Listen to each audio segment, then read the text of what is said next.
The Baroque age was an evolution from the Renaissance period into modern times. It was a way of mixing up the views of the classics into what we now know today as art forms. If choosing an example of art in the Baroque period, one must choose something that stirs the emotions. It must speak to the listener and clearly be understood. It's meant to elicit a response from the person either viewing, reading, listening to it. Beethoven created a work that can be described as this when he composed Fur Elise. Though it was created around 1810, it was not published until about 1867, which is 40 years after Beethoven actually died. Let's listen to a moment to the piece, and you can see how it is classical in nature, yet it has some of the modern freedoms that were defined in the Baroque age.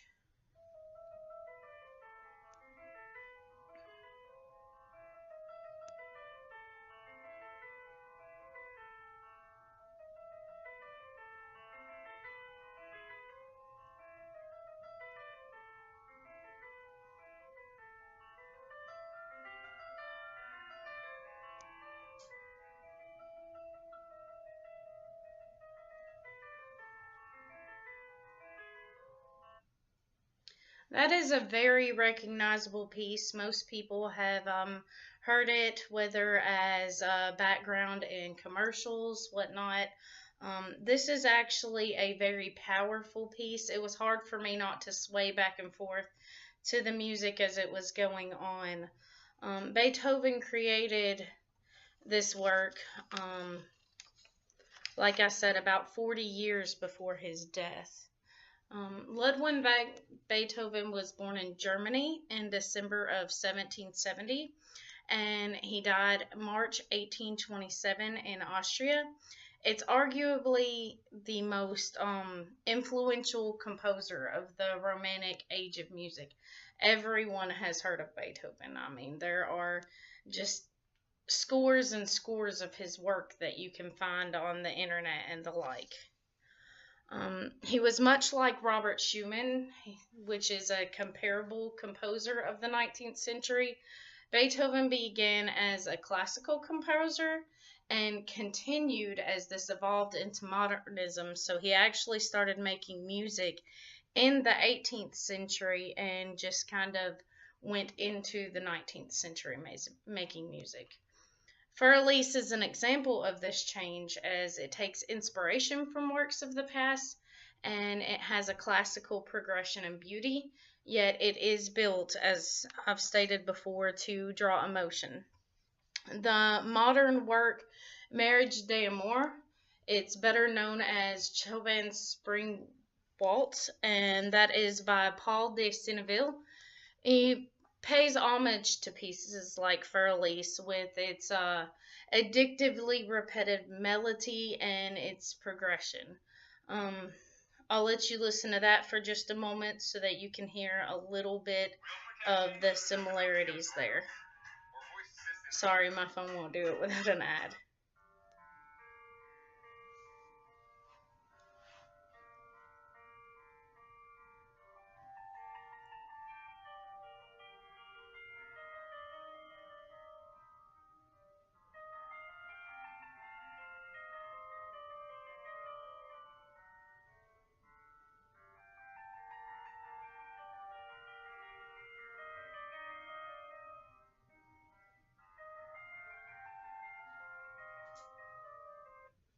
Though this one seemed a little bit happier, it does start out as somewhat somber. Um, and this work is, it has a similar fluidity and it has a beauty to it for sure that is somewhat unsurpassed. This work was very recently done, and this is within about the last 50 years or so, which is amazing considering it takes work from 150 years ago and kind of keeps it alive. Another comparable piece is the Rondo alla Turca or the Turkish March, which is a part of Wolfgang Amadeus Mozart's Piano Sonata Number 11 in A major. This predates Fur Elise, yet it was done at the turn of the century where you can hear the inspiration mixed with the New Age freedom. So I'll give you just a moment to listen to Rondo alla Turca as well.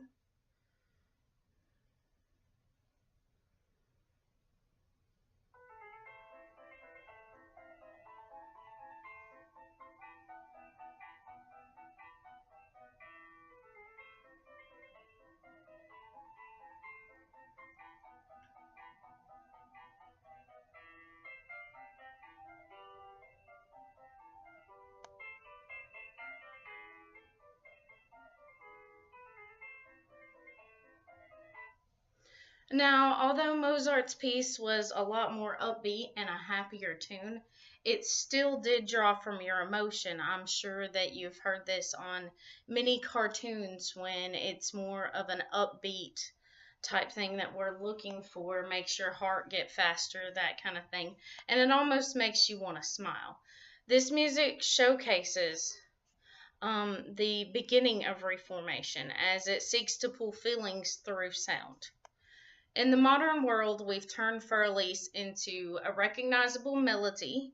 It is a ringtone or a Hollywood sound clip, and though this may have watered down the tune or kind of made us develop somewhat of a callous towards the song, we do not hold on to something for a century and a half into the future if it's not a powerful piece of work that deserves respect. This is definitely going to be a piece that lives through the ages as it's already proven its ability to do so. I hope you enjoyed.